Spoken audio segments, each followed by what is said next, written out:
वैसे तो हक सच का साथ देने वालों की बहुत कलील तादाद है और वो लोग जुर्रत और हिम्मत नहीं करते हैं, लेकिन साहबजादा हामिद रज़ा इमरान खान के साथ खड़े हैं और पूरी वफादारी के साथ खड़े हैं और दबंग आवाज़ में आवाज़ भी बुलंद करते हैं, नाइंसाफ़ी के ख़िलाफ़ और हकूक़ मांगते हैं आवाम के लिए।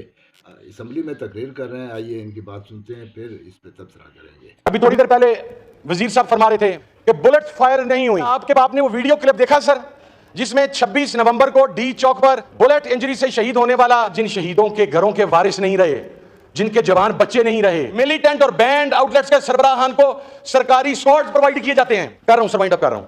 अब क्या कर लेंगे सर? साथी दुश्मनी उठा के ले गए हैं, अब तो ठीक है सर, फिर हम दुश्मनी भुगता लेंगे।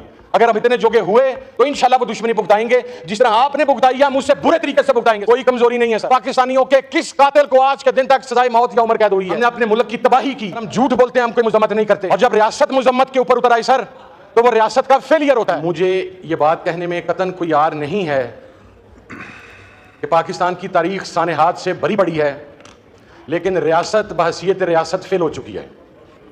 हमारे पास एपीएस के उन शहीद बच्चों के लिए कोई चीज़ नहीं है सर।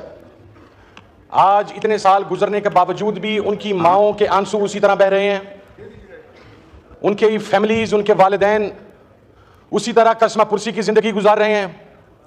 और हमारे पास क्या है कि हम सरदाद ले जाते हैं सर, कि हम इसकी मजम्मत करते हैं सर। हम झूठ बोलते हैं, हम कोई मजम्मत नहीं करते।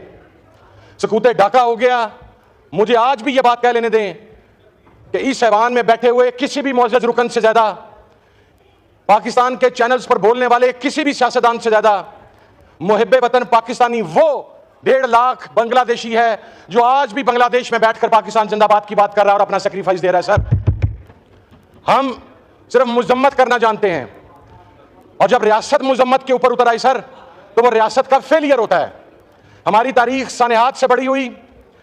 आप ये भी मेरे मुअज़्ज़ज़ रुकन कह रहे थे, पटेल साहब एहसानुल एहसान भाग गया। सर आप एक एहसानुल एहसान की बात करते हैं। इस मुल्क में नेशनल एक्शन प्लान आया, मिलिटेंट बैंड आउटलेट्स के खिलाफ ऑपरेशन हुए, यहां पर मसाजिद, यहां पर मदारस, यहां पर इमाम बारगाहें, यहां पर एथनिक ग्राउंड्स के ऊपर, यहां पर सेक्टेरियन ग्राउंड्स के ऊपर पाकिस्तानियों का कत्लेआम हुआ। सियासतदान तो आपको जेल में नजर आ जाएगा, उसकी कैरेक्टर असैसिनेशन तो नजर आ जाएगी, लेकिन मुझे बताया जाए कि इतने लाख पाकिस्तानियों के किस कातिल को आज के दिन तक सजाए मौत या उम्र कैद हुई है? किसी को नहीं हुई सर, किसी को नहीं होगी। हम झूठ बोलते हैं सर, हम सीरियस ही नहीं है सर, और हमारे में इतनी हिम्मत ही नहीं है। मैं ये बात कहने में कोई यार महसूस नहीं करता कि जितना ये ऐवान रिस्पॉन्सिबल है सानिया कारसाज के वारिस शुहदा के वारिसीन को इंसाफ न मिलने पर, उतना ही हमारे सिक्योरिटी के इदारे भी सर इस बात के ऊपर जिम्मेदार ठहराए जाने चाहिए। यहां पर सर अकाउंटेबिलिटी का कोई कॉन्सेप्ट नहीं है। यहां पर एक पाकिस्तानी की जान सबसे सस्ती है सर। यहां पर पाकिस्तानी के लिए, जो इस मुल्क के लिए जान दे दे, सिर्फ एक लफ्ज है कि ये शहीद हो गया, अल्लाह इसके दर्जात बुलंद करे। हमने कितने शहीद देने हैं सर? और मैं सर अगले हिस्से पर आऊं। अभी थोड़ी देर पहले वजीर साहब फरमा रहे थे 12 नाम, या इनके पास नाम नहीं है 26 नवंबर के हवाला से। Sir forget about the names. अभी हमारी पार्लियामानी लीडर वो 12 नाम दोहरा के हटी हैं। क्या आपके बाप ने वो वीडियो क्लिप देखा सर, जिसमें 26 नवंबर को डी चौक पर बुलेट इंजरी से शहीद होने वाला एक कोयटा का नौजवान, अपनी मां का इकलौता बच्चा, और उसकी मां तन्हाई में उसकी कब्र के साथ लिपट लिपट के रो रही है सर। हमें आज भी पॉलिटिकल पॉइंट स्कोरिंग की फिक्र है कि ये कितनी शर्मिंदगी की बात है सर कि बुलेट फायर नहीं हुई, फिर कहा गया हवाई फायरिंग हुई, फिर कहा गया वजीर आला केपीके के सिक्योरिटी स्टाफ ने फायरिंग कर दी। वजीर आला केपीके के सिक्योरिटी स्टाफ तो बगैर गन्स के आया सर। लेकिन उसके ऊपर बात करने की बजाय, उन शहीदों को पुरसा देने की बजाय, उनका सर मजाक उड़ाया गया। हमने तो शहीद भी तकसीम कर लिए हैं कि वो उसका शहीद है, वो उस साइड का शहीद है। सर पॉलिटिकल वर्कर जो भी कुर्बान अपनी जान कुर्बान करता है वो शहीद है सर। वसीयत मजमूई हमारी जिम्मेदारी है कि हम पॉलिटिकल पॉइंट स्कोरिंग की बजाय उसकी शहादत के ऊपर आवाज बुलंद करें सर। कोई कमजोरी नहीं है सर हमारे पास सर। खत्म करने को क्या, मैं इस वक्त आपके ऐवान में सर यहां पर पहुंचा, इस मुअज़्ज़ज़ ऐवान के अंदर अपनी जमानतें लेकर सुबह 9 बजे दोबारा मैंने एटीसी में पेश होना है सर। मेरी बहन सर 9 मई के अंदर, और हमारे हजारों कारकुनान खड़े होते हैं सर, वो ट्रायल भुगत रहे हैं। We have nothing to lose. आपने हमारे घर बर्बाद कर दिए, बिजनेस बर्बाद कर दिए, आपने वर्कर्स जेलों में डाल दिए, आपने वर्कर लाइव बुलेट्स के जरिए शहीद कर दिए सर। आपने उस इमरान खान को, जो इस कौम का सबसे मकबूल लीडर है, उसको जेल के अंदर डाल दिया। सर कर रहा हूं सर, वाइंड अप कर रहा हूं। अब क्या कर लेंगे सर?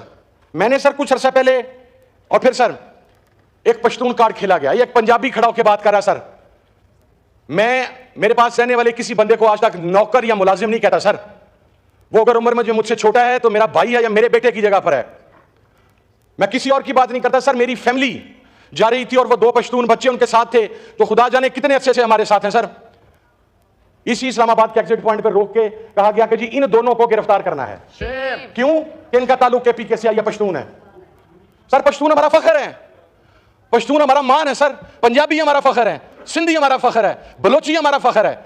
लेकिन अगर आप इन ग्राउंड्स के ऊपर सूबाई असमियत को प्रमोट करेंगे तो उसके रिजल्ट सर रियासत के फेलियर की सूरत में आते हैं। अरे ये तो सकूत ढाका की रिपोर्ट भी कोई मानता है, कोई नहीं मानता, कोई कहता है पब्लिक हो गई, कोई कहता है पब्लिक नहीं हुई।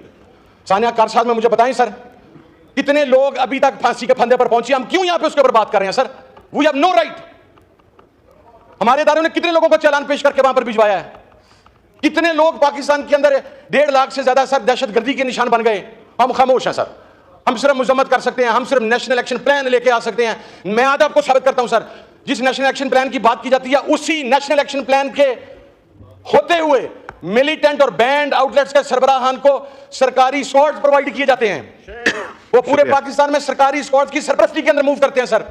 बड़ा आसान है बाबा कौम के कदमों में बैठकर, इस ऐवान के नीचे, इन आयात के नीचे बैठकर सूटड बूटड होकर शुहदा की बात करना। सर जिन शहीदों के घरों के वारिस नहीं रहे, जिनके जवान बच्चे नहीं रहे, जो पराई वार का हिस्सा बन के हमने अपने मुल्क की तबाही की, जब तक हम सच्चाई को फेस नहीं करेंगे, हम उन रियलिटीज को फेस नहीं करेंगे, हम बहसीयत रियासत आगे नहीं बढ़ सकते। और लास्ट बात सर, विद इन 30 सेकंड से वाइंड अप कर रहा हूं सर। पॉलिटिकली विक्टिमाइज आप कर लें। मैंने एक पहली तकरीर में एक बात कही थी कि आप सियासी मुखालफतों को जाती दुश्मनियों तक लेके जा रहे हैं सर।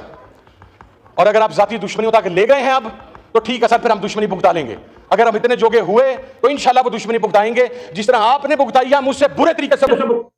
अच्छा जी, ये हामिद रजा साहब जो है ना इमरान खान का साथ दे रहे हैं, शुरू से उनके साथ हैं। अपनी पार्टी भी उन्हें पेश की थी कि बेशक जो है ना उनके तमाम लोग जो आज़ाद हैसियत से जीते थे वो उनकी पार्टी को ज्वाइन कर लें, और ये पूरे अख्तियारात और पूरा इन्होंने तामुन दिया था। इन पे भी बहुत ज़्यादा मजालिम हुए, इनकी हमशीरा, इनके ख़ानदान, इनके मदारस, इनका कारोबार वो तबाह कर दिया गया और जीना महाल कर दिया गया। राना सनाउल्लाह के शहर फैसलाबाद से ताल्लुक़ रखने वाले हामिद रजा साहब अब भी अपने साबित कदमी के साथ इमरान खान के साथ खड़े हैं और हक और सच का साथ दे रहे हैं। जबकि माशरे में जितनी भी ज़्यादतियाँ हो रही हैं, वो चाहे उलमा कराम हो, चाहे माशरे के दूसरे तबकात हों, उनको कोई इज्जत का मामला नज़र नहीं आता। इमरान खान के साथ ज़्यादती नहीं है नज़र आती।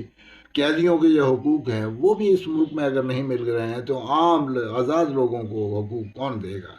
सब कुछ जो तहस नहस कर दिया गया सिर्फ इसलिए कि इमरान खान सिस्टम को थ्रेट था। इसका इमरान खान रिफॉर्म करना चाहता था, इमरान खान कुछ बेहतरी लाना चाहता था। इवन अपने मंसूबे के तहत इमरान खान को इक़्तिदार में लेकर आए और सेम पेज पर थे बाजवा साहब और इमरान खान। लेकिन जब इमरान खान के साथ ज़्यादती की गई